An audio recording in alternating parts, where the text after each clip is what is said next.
APBD-nya dari 4,6 triliun saat ini sudah 7,51 triliun. 3 triliun dalam waktu 3 tahun. Ini kan bukan hal yang mudah. Nah, tentunya perlu ada suatu keseriusan, fokus dalam suatu tujuan sehingga bukan kita tidak mampu, ya kan? Tapi kan ada persoalan-persoalan yang tidak boleh dilabrak. Nah, inilah yang tentunya ini harus disepakati seperti apa. Mengatakan, Kang saya pengen bikin usaha ini. Walaupun ada juga selintingan yang mengatakan, iya Kang tapi cuma 2 juta. Tapi alhamdulillah Ali sharing sama Kang Des, alhamdulillah insya Allah rencananya kita bakal menaikkan ya Kang. Ya.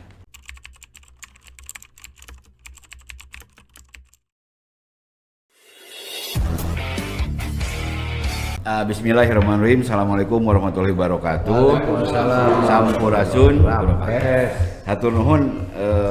Hari ini kita kedatangan tamu terhormat, calon Bupati dan Wakil Bupati Bandung, Kang Dadang Supriyatna, dan calonnya Kang Ali Sakib.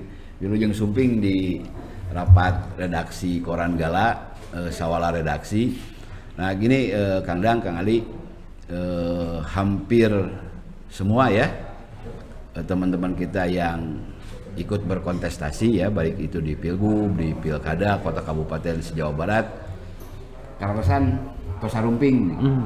Nah kebetulan di hari pertama setelah penetapan dan kemudian setelah pengundian nomor urut, yang datang adalah dari Kabupaten Bandung nih, Kang Dadang sareng Kang Ali, hatur nuhun pisan. Nah mudah-mudahan kita bisa ngobrol lah ya, memanfaatkan forum ini untuk ya membuka niatan kita seperti apa, programnya seperti apa, progresnya juga seperti apa dan sebagainya lah. Nah mudah-mudahan informasi dari forum ini bisa disebar sehingga masyarakat bisa lebih tahu tentang langkah-langkah yang sudah, sedang dan akan dilakukan oleh Kang Dadang dan Kang Ali Sakib. Pemirsa Koran Gala, jadi ingat pilkada tentu ingat Koran Gala Pak Bupati. Siap. Kang, abdi bade naros ieu hiji. Sate aca nanti Kang Dadang atau Nabi Kang Ali memaparkan beberapa hal yang patut diketahui oleh warga Kabupaten Bandung.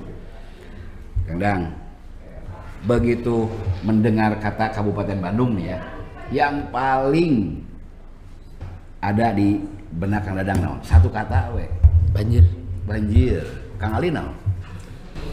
Macet. Nah artinya di benak Kang Dadang, di benak Kang Ali ada persoalan banjir dan macet.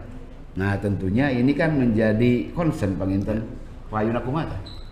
Ya setelah kita 3,5 tahun ini kan kita baru melaksanakan, dan memang kalau urusan banjir kan kewenangan pusat. Ya. Tapi saya sudah melakukan 100 hari kerja pada waktu saya terpilih dan dilantik. Saya bisa menyelesaikan normalisasi sungai sepanjang 12 kilo tanpa APBD dengan cara pentahelik.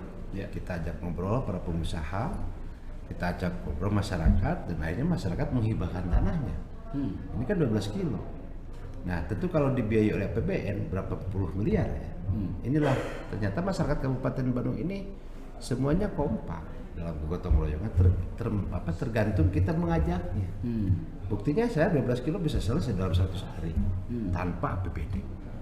Hanya dampaknya Cicalengka Cekek selesai, dampaknya ke rumah saya kebanjiran. Tegaluar. Iya, Tegaluar. Akhirnya kita mengusulkannya ada 6 titik danau, saya sudah usulkan. Dan waktu itu Pak Menko Marves, Pak Luhut sudah respon, dan ini sudah masuk ke agenda nasional. Kenapa? Karena di situ ada KCIC. KCIC itu kan proyek strategis nasional yang harus diimbangi juga dengan jangan sampai ada yang banjir. Insya Allah 6 titik ini dibuat danau, selesailah saya kira berkurang ya, bukan selesai, ada sih masih, tapi tetap pasti berkurang. Nah hanya mungkin nanti karena pendapat saya itu danau buatan itu ada multifungsi. Pertama sebagai penampung air sementara sebelum masuk ke Sungai Citarum. Yang kedua bisa diolah, bikin spam, ya kan, di water treatment. Yang ketiganya bisa mengisi air bawah tanah, karena wilayah Kabupaten Bandung ada sebagian danau purba. Yang keempatnya bisa dijadikan adalah tempat wisata. Dan yang kelima bahkan ditambah lagi oleh Pak Menko Marves bahwa di atasnya sudah bisa menghasilkan sumber energi. PLTS. Nah, kadang selain tadi banjir, teras saur Kang Ali macet. Kan persoalan teh sanes eta nya, sanes dua seueur. Nah, prioritas utama naon nih? Menjadi program unggulan lah ya, program unggulan setelah Kang Dadang juga melaksanakan tugas sebagai bupati kemarin kan. Nah, tentunya ada pendekatan lain supaya masalah-masalah itu lebih cepat selesai naon kan. Kita udah melakukan 13 program prioritas ini sudah betul-betul dirasakan manfaatnya oleh masyarakat. Perhatian kepada para ulama, kita memberikan insentif ngaji, itu dianggarkan 109 miliar. Peningkatan insentif RT, RW, Linmas, perangkat desa, BPD, LPMD, dan juga kader PKK, termasuk petani. Kita kasih hibah dan kita kasih BPJS Ketenagakerjaan. Ada 10 segmen kita sudah berikan. Hampir 400 ribuan BPJS Ketenagakerjaan selama 3 tahun. Dan BPJS Kesehatannya melalui program PBI hampir 450 ribuan, ada 900 ribuan. Sehingga UHC kita Kabupaten Bandung mencapai 99,57% dan hari ini saya mendapatkan UHC Award dari Pak Presiden. Ini bukti bukan wacana. Artinya kita bekerja untuk masyarakat. Nah, di samping itu juga karena IPM kita naik dari 72 sekarang 74,01 poin, ada 3 indikator yang mempengaruhi. Pertama adalah indeks kesehatan, kita menambah 5 buah rumah sakit selama 3 tahun. Yang keduanya tentunya kita mendorong untuk memberikan pelayanan yang terbaik untuk masyarakat dan adanya peningkatan kekuatan jiwa dan raga dengan program-program yang tentunya berpihak untuk masyarakat. Contohnya senam. Ya, senam ini kan salah satu kebiasaan untuk terus daya tubuh kita bisa meningkat, imunitas kita juga meningkat, dan sehingga di sini berpengaruh terhadap harapan lama hidup masyarakat yang saat ini 74,27 poin, 74,27 tahun. Artinya indeks kebahagiaannya meningkat, ya kan? Nah, diimbangi juga dengan sumber daya alam. Kabupaten Bandung ini sangat luar biasa, yang pada ini tempat wisata kita ini dikunjungi yang sebelumnya 2 juta pengunjung saat ini sudah 7 juta. Ya kan? Jadi itu yang selanjutnya tentu ada peningkatan daya beli, ya kan? Yang keduanya pendidikan, yang ketiganya daya beli. Nah, pendidikan kita sudah meningkat, yang asalnya harapan lama hidupnya harapan rata-rata lama sekolahnya 12,27 tahun, tidak berbanding lurus dengan rata-rata lama sekolah di 8,8 tahun, tapi saat ini sudah meningkat menjadi rata-rata lama sekolahnya 9,10 tahun. Apa yang kita lakukan? Program BSD kita keluarkan, program paket A, paket B, paket C kita keluarkan. Apalagi penambahan sekolah, saya menambah dari 3 tahun ini 19 unit sekolah baru. Dan juga program-program yang lainnya yang tentunya bisa meningkatkan rata-rata lama sekolah, dan juga mendorong kepada provinsi untuk membuat SMA karena ada sebagian wilayah yang memang masih kekurangan SMA. Nah, tetapi pemerintah provinsi pun di sini kan terlalu lambat untuk memberikan ini, sehingga kalau kewenangan kita kabupaten sudah tercapai 9 tahun. Tetapi kalau untuk 12 tahun ya menunggu apakah provinsi ini fokus dan konsentrasi terhadap pendidikan. Sementara Undang-Undang Dasar 45 ada amanat di situ mencerdaskan anak bangsa kan gitu. Dan yang ketiganya dalam konteks daya beli kita sudah 11, sekian juta ya per tahunnya, dan tentunya ini kita kenapa meningkat ya, kita ada program pinjaman modal bergulir tanpa bunga dan tanpa jaminan. Nah, ini kita dorong dan bahkan nanti ke depan kita tingkatkan Dari APBD itu? APBD. Ya itu sudah 70 miliar ya, tahun depan kita tambah lagi lah 30 miliar. Kalau misalkan ini perlu ditambah lagi nggak apa-apa, why not, no problem. Kenapa? Karena yang saya harapkan ke depan itu generasi Z ini bukan hanya penonton. Untuk menghadapi Indonesia Emas 2045 itu harus ada gerakan yang cepat. Nggak bisa kita hanya wacana, nggak bisa. Dengan cara apa? Saya pengen ke depan itu mengangkat anak-anak generasi Z ini, terutama masih pengangguran terbuka, didorong. Ada 2 konsep yang kita lakukan. Pertama, kita berikan pelatihan sampai dengan dia bisa bekerja. Caranya bagaimana? Kita kerjasama dengan perusahaan-perusahaan yang ada di Indonesia. Berapa kebutuhan masing-masing perusahaan? Oke, kita kerjasama. Saat ini sudah kita ada job fair. Hanya kapasitasnya cuma 500 orang, 1000 orang, paling banyak 5000 orang. Itu rutin itu? Ya rutin, setiap tahun saya hampir 4 kali lah yang kita adakan. Nah, ke depan kita latih dulu. Kalau kita udah kerjasama dengan perusahaan, apa yang dibutuhkan oleh perusahaan, maka kita harus menyiapkan program itu pelatihan. Oke, dari hulu ke hilir, jangan sampai kita latih tapi tidak ada solusi. Kasihan. Jadi dia sudah mendapatkan sertifikat, tapi dia tidak bisa bekerja. Nah, maka kita akan konsepkan bekerja sama dengan perusahaan ini disesuaikan dengan kebutuhan perusahaan.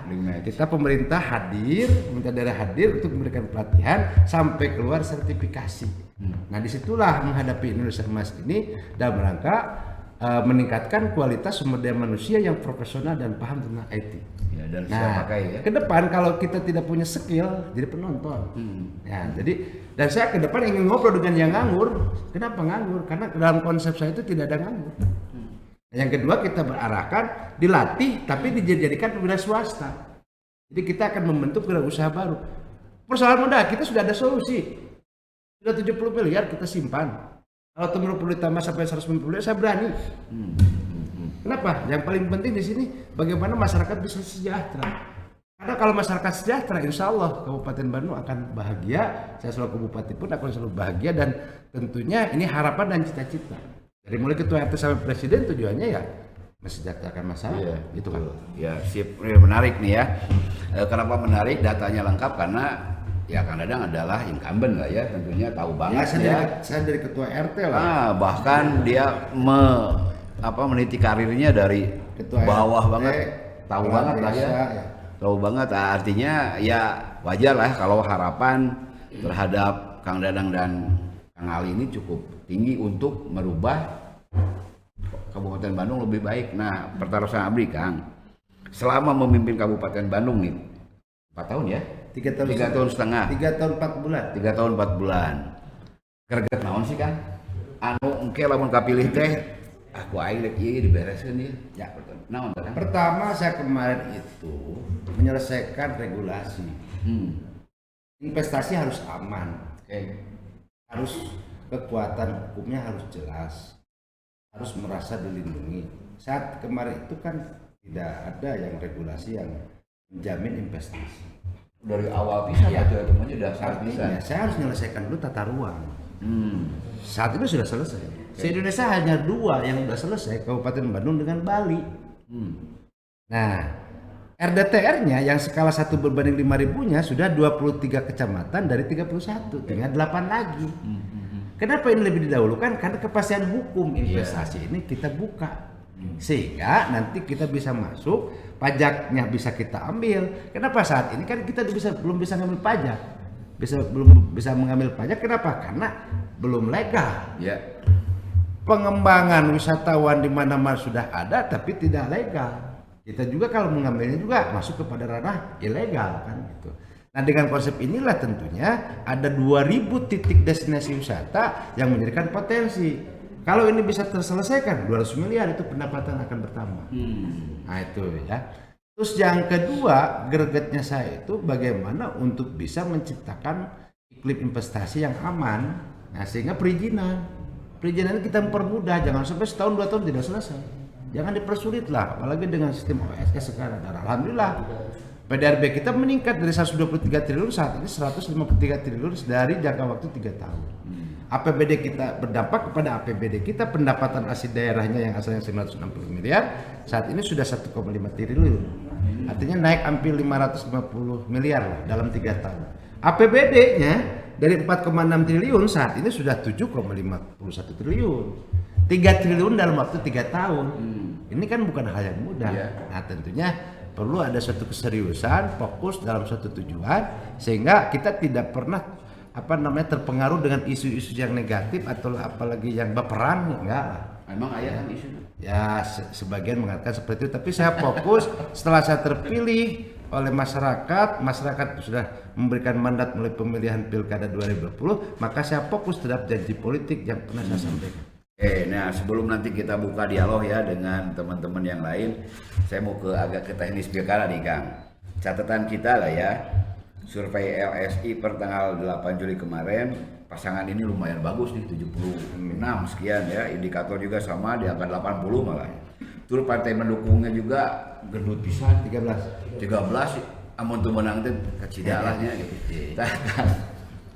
Upaya apa ini ya untuk kemudian ya mengkonversi presentasi-presentasi di survei itu menjadi suara real nanti? Pertama, setiap partai politik mempunyai database. Setiap ormas Islam mempunyai database. Setiap organisasi kemasyarakatan pun juga mempunyai database. Setiap ormas non-muslim pun sudah mempunyai database. Dan setiap OKP pun sudah mempunyai database. Ya, saya kira kalau kita misalkan dalam konteks parsial, ormas, OKP, ormas Islam atau ormas lainnya masing-masing punya database. Tapi sudah mengkerucut pada waktu kemarin pemilu, terjadilah suatu gambaran bahwa setiap partai politik mempunyai database. Yeah. Nah, kalau kita misalkan melihat secara hitungan, dari 13 partai politik yang berkoalisi, kasarnya nggak usah bekerja lah menang. Tapi kita juga tidak jumawa, tidak overconfident, artinya kita harus terus berusaha. Karena saya meyakini bahwa al-ujur biqadri masakoh ini tentunya yang harus kita lakukan. Semua atas izin dari doa Allah Subhanahu wa taala. Izin dari doa Allah Subhanahu wa taala itu tergantung ada dua hal. Pertama adalah hablum minallah, kita selalu minta kepada Allah. Yang kedua hablum minanas. Dengan cara apa? Ikhtiar. Nah, ikhtiar ini kalau berdasarkan data ya kita bagaimana supaya bisa kembali lagi si posisi misalkan berbasis partai. Mana nih kira-kira partai yang militan dalam konteks database ini? Saya melihat dari semua partai politik ya tidak stabil. Ada yang berkurang 30% bahkan sampai 50%. Database itu anggap saja dari 1,5 miliar ini atau 1,5 juta pemilih yang 13 partai politik, anggap saja 50%, berarti kita punya modal di 750 ribuan. Ya kan? Nah, bagaimana untuk bisa meraih yang yang sisanya tadi? Berarti kita segmen mana? Nah, makanya kita atur pola kampanyenya. Saya masuk kepada komunitas misalkan para tokoh, para kiai dan ormas Islam dan non Muslim, ormas organisasi kemasyarakatan, kali masuk ke segmen milenial atau generasi Z, kan? Nah, sehingga di sini akan terjadi kolaborasi. Nah, dari situlah kita melakukan langkah-langkah dan termasuk mungkin kampanye pun tidak akan bersama-sama. Saat ini kita bersama-sama karena memang saya hormat kepada media. Terima kasih. Sami. Sekali lagi ya, saya nanya ke Kang Ali nih. Kang Ali, kan ini bukan tugas enteng lah ya, barusan pemilihan bagian milenial, ibu-ibu muda ya. Udah terpetakankah? Apanya? Pemetaan potensi-potensi itu? Sebenarnya kalau misalkan dari Ali pribadi, mungkin kalau misalkan bahasa umumnya mah Ali sama Kang Des itu pengantin lah. Artinya kan kita apa yang kita lakukan sekarang ini kan kita bukan gerak kakinya cuma berdua sama Kang Des doang, tapi kita ada namanya tim koalisi sama tim internal. Nah, biasanya kita pergerakan yang kita lakukan itu kita melalui dari survei-survei. Ke titik-titik mana yang harus kita gempur. Misalkan yang ini kurang, ya udah digempur-gempur. Cuman Ali itu lebih ke segmennya muda, gadget, milenial sama ibu-ibu sih. Karena emang Ali karena Ali emang tipikalnya tuh lebih selalu bilang sama masyarakat tuh mau sesusah apapun medannya, se ekstrim apapun medannya, Ali nggak pernah peduli. Pokoknya apapun yang terjadi, pokoknya pengen Ali yang turun. Karena Ali tidak mau diwakilkan oleh tim ataupun tidak mau diwakilkan oleh sistem. Jadi pengen Ali sendiri yang turun. Ali lebih setuju ibaratnya gini, daripada kita bikin acara rame-rame. Mungkin orang kan pertanyaannya gini, kalau orang ditanya siapa Ali, mungkin tahu kan? Mungkin tahu siapa Ali, nama Ali tahu siapa. Cuman kan pesan yang harus kita sampaikan ke masyarakat itu, Ali itu ada di sini lagi ngapain, mau ngapain. Pesan yang harus kita sampaikan ke masyarakat, Ali itu mau minta doa restu, mau minta izin kepada masyarakat Kabupaten Bandung. Kalau Ali tuh mau pilkada di Kabupaten Bandung, menjadi wakil bupati mendampingi Kang Dadang Supriyatna. Itu kan tujuannya. Iya, sanes bade jumpa fair sampai sekolah. Sanes bade shooting, bener kan? Baru tanya tahu kan siapa tahu Ali sakit. Cuma kan kebanyakan orang nggak tahu. Makanya Ali itu lebih bilang ke masyarakat tuh lebih baik Ali itu jalan ke gang-gang tapi bisa ngobrol, bisa sharing segala macam, bisa apa ya? Hati ke hati lah kalau bahasa milenialnya. Daripada kita bikin acara cuman mungkin orang cuma sekedar foto doang habis itu lewat. Cuman yang lebih pengen kayak mengatakan permasalahannya apa, dan yang pengen diinginkan oleh masyarakat kabupaten apa gitu. Biasanya alhamdulillah yang Ali bilang, Ali itu sama Kang DS hampir setiap hari Ali selalu komunikasi. Setiap apa yang Ali turun ke bawah, Ali selalu konsultasi sama Kang DS. Kang, permasalahan di masyarakat seperti ini. Sebenarnya kalau misalnya kita lihat dari 13 program yang dibikin sama Kang DS itu sebenarnya sudah bisa dikatakan hampir menyeluruh semua kebutuhan masyarakat itu hampir terpenuhi di 13 program itu. Tapi kan permasalahannya contoh, saya program yang salah satunya itu adalah pinjaman tanpa bunga tanpa jaminan kan. Itu kan sebenarnya udah jelas. Permasalahannya itu ingin memberantas Bank Emo dan ingin mencetak namanya wira swasta ataupun entrepreneur. Itu udah jelas. Cuma permasalahannya masyarakat ini kadang-kadang bahasanya suka sabodo amat gitu.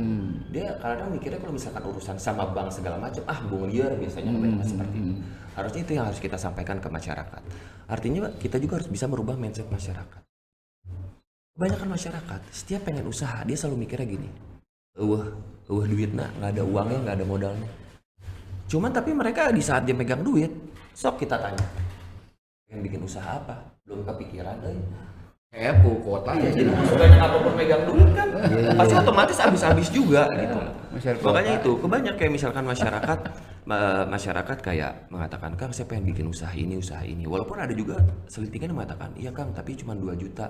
Tapi alhamdulillah Ali sharing sama Kang Des, alhamdulillah insya Allah rencananya kita bakal menaikkan ya Kang. Dari 2 juta bisa ke 5 juta alhamdulillah. Ya itu kan modal kan. Iya, Ya, bisa sampai 10 juta. Jadi nanti tahap ini sudah ke 5 juta. 5 juta. Nanti Catat tahun depan bisa ke 10 juta. Tapi tahapannya di 2 juta dulu. Iya. 2 juta dulu. Kan itu mah Ya karena gratis pisan kan tanpa agunan. tanpa anggunan dan tanpa bunga. tanpa Jadi bunga. hanya mengembalikan pokoknya saja. Sugan we ge mah tanpa cicilannya.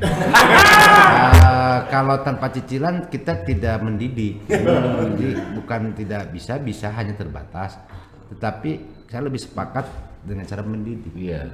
Ada konsekuensi. Karena kalau pendapat saya, kalau kita pengen sukses itu ya harus mempunyai three principle of business. Jadi keberanian dengan dibanding keilmuannya, kedua kejujuran, yang ketiga itu tanggung jawab. Iya. Ya, selama itu misalkan kita lakukan, insya Allah sukses. Ya, baik. Jangkanya berapa tahun ya Pak? 1 tahun tergantung, kalau misalkan dia 2-3 bulan sudah selesai dilunasin, nanti bisa meningkat jadi 5 juta. Nah, 5 juta modal 5 juta ini bisa meningkat lagi, terus dalam waktu 4 atau 5 bulan 1 tahun misalkan udah lunas bisa sampai 10 juta. Itu berarti produktif kan. Ya, jadi keproduktif. Terus yang kalau udah 10 juta dia lulus, maka kita rekomendasikan ke KUR sampai 500 juta. Ya. Oke. Mangga kita buka. Tapi saat acan nya bilih hilap ya. Tapi tidak lah nya Kang Des tadi karena ada poin menarik nih dari Kang Ali. Komunikasi ya antara pimpinan ya terutama di level elit nih. Level elit di kabupaten mah ada bupati sareng wakil bupati. Ya. Lamun komunikasi eta teu kabangun bahaya ya. Ya. Nah, ya semua punya pengalaman lah ya gara-gara komunikasi jadi goreng patut lah kali itu. Nah, nah ini mudah-mudahan komunikasi ini bisa terus terjaga sehingga layanan ke masyarakat ya tetap optimal. Ya, mangga. Pendapat saya sih betul komunikasi penting dan juga niat dan komitmen. Jadi selama komitmen dengan niatnya bagus pasti akan melakukan komunikasi dengan baik. Dan attitude juga penting. Nah, ya. Moral juga mempengaruhi dalam suatu hubungan apapun. Betul. Mangga dibuka pantun mangga. Hatur nuhun. Assalamualaikum warahmatullahi wabarakatuh. Waalaikumsalam. Ujung sumbing Kang DS Siap. dan Kang Ali. Kalau menurut saya sih masyarakat pengennya pinjaman tanpa pengembalian. Terus bukan itu yang akan saya tanyakan. Jadi begini Pak, kan Kabupaten Bandung itu menjadi salah satu wilayah yang masuk pada konsep pembangunan Bandung Raya ya. Jadi segala sesuatunya tentu idealnya tidak dikerjakan sendiri, misalnya menyelesaikan kemacetan nggak mungkin, atau banjir nggak mungkin hanya diselesaikan oleh Kabupaten Bandung. Pasti ada kota-kota lain juga atau wilayah lain yang harus terlibat di situ. Aglomerasi itu ya. Aglomerasi, kerennya begitu. Tapi persoalannya hari ini kita melihat persoalan seperti ini selalu pemecahannya adalah koordinasi. Tapi koordinasi itu kan gampang diucapkan, tapi hese dilaksanakan. Betul. Sampai kemudian Gubernur Jabar membentuk yang namanya Badan Cekungan Bandung. Tahu gitu jalan, ya kan sudah sekitar 3 tahun lah nggak jalan, nggak ada gerakan apa-apa untuk itu.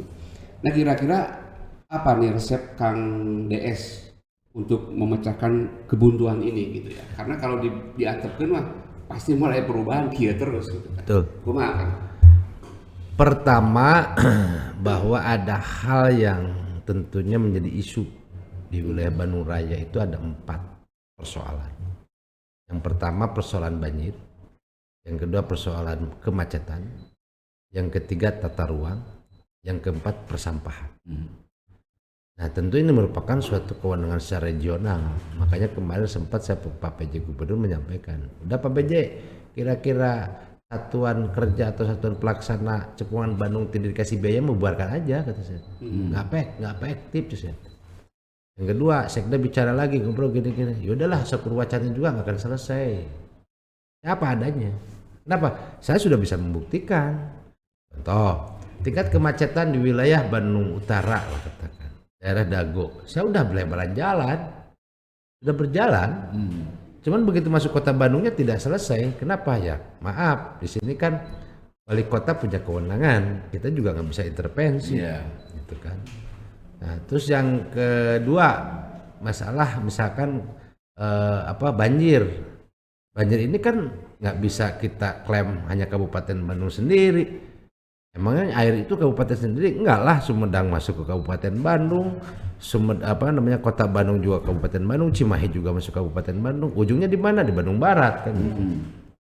Artinya kan ada Bandung Raya. Nah, Bandung Raya itu berdasarkan histori bahwa ini ada 5 kabupaten kota, yaitu Kota Bandung, Kota Cimahi, Kabupaten Bandung, Bandung Barat dan Sumedang sebagian. Nah, tentu saya sepakat tadi secara koordinasi. Nah, seharusnya kalau pendapat saya pemerintah pusat harus turun tangan, karena kalau gubernur sebagai kepanjangan daripada pemerintah pusat tidak ditekankan oleh undang-undang atau peraturan, saya kira ini hanya isap jempol belaka ya. Jadi kalau menurut pendapat saya 4 persoalan tadi ini merupakan kebijakan yang harus tertuang atau ada perintah daripada pemerintah pusat, termasuk ada sharing subsidi silang. Berapa misalkan anggaran dari pusat, contoh Bandung Raya, oke selesainya misalkan 2 triliun. Oke, sharingnya seperti apa? 50% APBN misalkan. Terus 25%-nya misalkan provinsi. Nah yang 25% itu dibagi dengan 5 daerah ini, clear. Kita jalan, tapi harus komprehensif, jangan parsial. Nah kalau parsial nggak akan selesai. Nah ini pendapatnya seperti itu. Jadi ini salah satu yang diusulkan. Kenapa? Karena selama ini kemarin saya sudah menyaksikan sendiri waktu Pak RK jadi gubernur kan membentuk Satlak Cekungan Bandung. Itu kan hanya wacana. Iya kan? Nggak selesai. Makanya saya minta bubarkan aja. Nah kalau di sini gubernur tidak ada perintah dari pusat, ya nggak akan terwujud. Artinya apa? Harus intervensi pemerintah pusat membuat gagasan atas usulan bottom up, dibuatkan suatu regulasi. Oke, clear nih. X rupiah. Oke, berapa lama secara RPJMD? Ya, misalkan 5 tahun, clear. Kita dalam rangka mempersiapkan ini. Berapa biayanya bagi? Kita siap sharing. Itu kan. Ya. Satu aja nih, sedikit lagi Pak. Dari sekian banyak calon yang datang ke sini, yang hanya bersuara meminta Badan Cekungan Bandung dibubarkan cuma saya. Betul. Bagus buat judul Pak. Jadi ya percuma. Kan dijadikan Iya. Sekarang kalau yang macet contoh 3 ruas jalan yang Kopo, Pojong Soang, Ranca Ekek itu macet. Saya mengusulkan bikin flyover. Iya, kabarnya gimana tuh? Ya. Kemarin kan Pak Gubernur ngomong kan, ya udah Bapak nggak usah ngotot atau nggak usah marah Pak, ini faktanya seperti itu kata saya. Saya minta flyover, persoalan mau dianggarkan pusat atau provinsi ya silakan. Tapi mana niat provinsi untuk bisa membuat flyover itu? Minimal contoh misalkan provinsi membuat DAD lah, kan gitu, ya kan? Detail engineering detail ya, desain engineering detailnya harus dibuatkan oleh provinsi. Kalau provinsi tidak mau, oke nggak apa-apa saya anggarkan. Ya, tapi kan di sini juga saya nggak mau overlap. Iya. Nah setelah itu kan kita dorong juga kepada Kementerian PUTR bahwa ini dibutuhkan untuk flyover. Karena faktanya macet. Coba lihatlah kalau sore berapa jam. Iya, itu kan saya mengusulkan, itu kan saya logis kan. Iya. Nah, bukan kita tidak mampu, ya kan? Tapi kan ada persoalan-persoalan yang tidak boleh dilabrak. Nah, inilah yang tentunya ini harus disepakati seperti apa. Jadi kemarin itu saya mengusulkan memang realitanya macet kata saya. Contoh sekarang banyak kewenangan provinsi yang dikerjakan oleh kabupaten, ada jembatan saya bikin karena kebutuhan masyarakat. Terus yang jembatan rencananya saya bikinkan APBD. Saya mengusulkan lagi yang jembatan Dayakolot belum selesai sampai sekarang. Kalau misalkan ini harus dikerjakan oleh APBD kabupaten, kalau misalkan tidak ada perhatian dari provinsi dan pusat, saya kira ya nggak apa-apa. Tapi tolong dong, banyak persoalan-persoalan yang dibiayai oleh APBN dan juga provinsi yang harus turun tangan gitu loh. Masuk pendidikan SMA. Iya. Saya mengusulkan 22 unit. Saat ini baru 2. Padahal kan kita ingin mempercepat rata-rata lama sekolah Kabupaten Bandung. Jangan sampai terjadi pernikahan dini. Pernikahan dini berdampak kepada angka stunting meningkat. Ya faktanya seperti itu. Ya kalau mau diselesaikan, ayo kita duduk bersama. Tapi saya tidak mau wacana. Saya komit lah. Kita nyiapkan 9 aset tanah untuk dihibahkan atau digunakan oleh provinsi. Clear, saya udah persiapan lahan. Tapi mana will dari pemerintah provinsi untuk pendidikan? Nah ini yang kita harus duduk bersama dan komitmen, bukan hanya wacana. Saya tidak setuju. Pak, kalau rata-rata lama pendidikan sekarang berapa? Rata-rata lamanya di 9,10 tahun. Ya. Tidak berbanding lurus dengan harapan lama sekolah yang 12,27 tahun. Itu juga setelah saya terpilih. Ya kita udah mencapai karena sebelumnya kan 8,8 tahun. Saat ini sudah 9,10 tahun. Kewenangan kabupaten clear sudah selesai. Tapi kan bukan itu. Dalam rangka amanat Undang-Undang Dasar 45 mencerdaskan anak bangsa itu ya harus selesai. Itu Kang. Ya. Pak Bupati masih gaduh hakers? Cekap. Oh gitu. Ada satu Billy atau Billy? Silakan. Paling dia. Pak mau tanya nih, untuk yang sekarang nih pencalonan kedua masih tetap di 13 program strategis atau ada tambahan? Oke. Saat ini visi misi kita sudah lebih meningkat dan lebih go nasional. Karena kita harus sesuai dengan RPJPN dan juga RPJMN-nya Pak Presiden terpilih.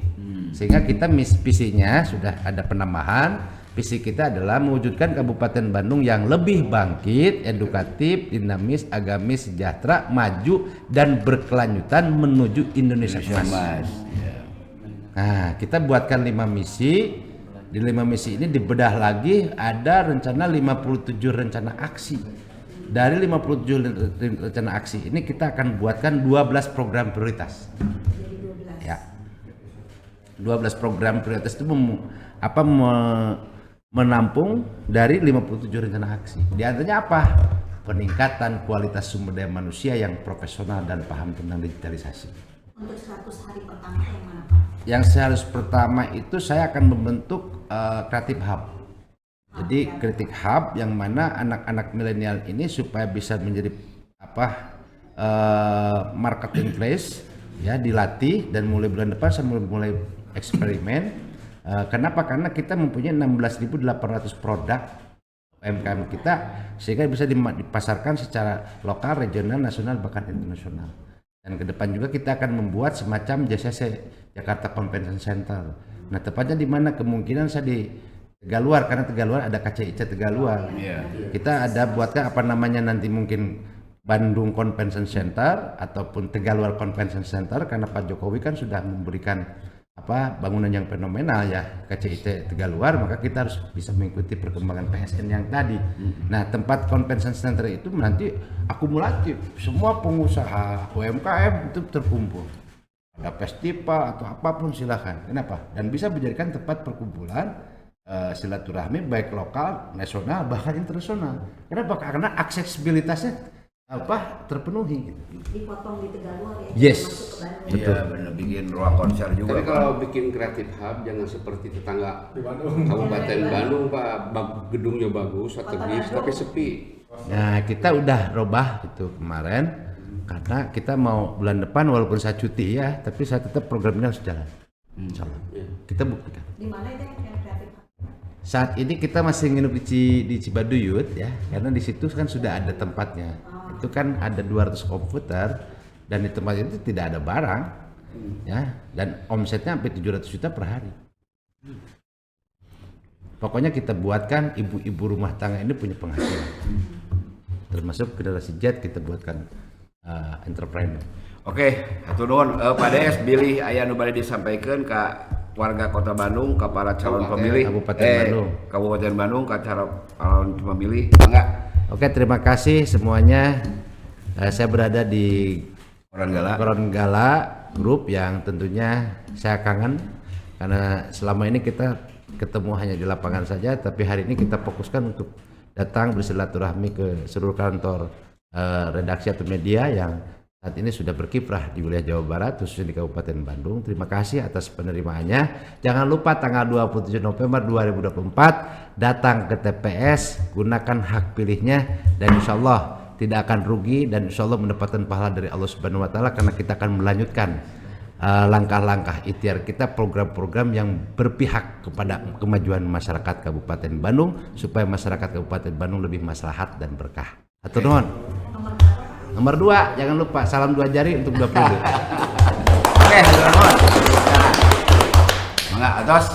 Assalamualaikum warahmatullahi wabarakatuh.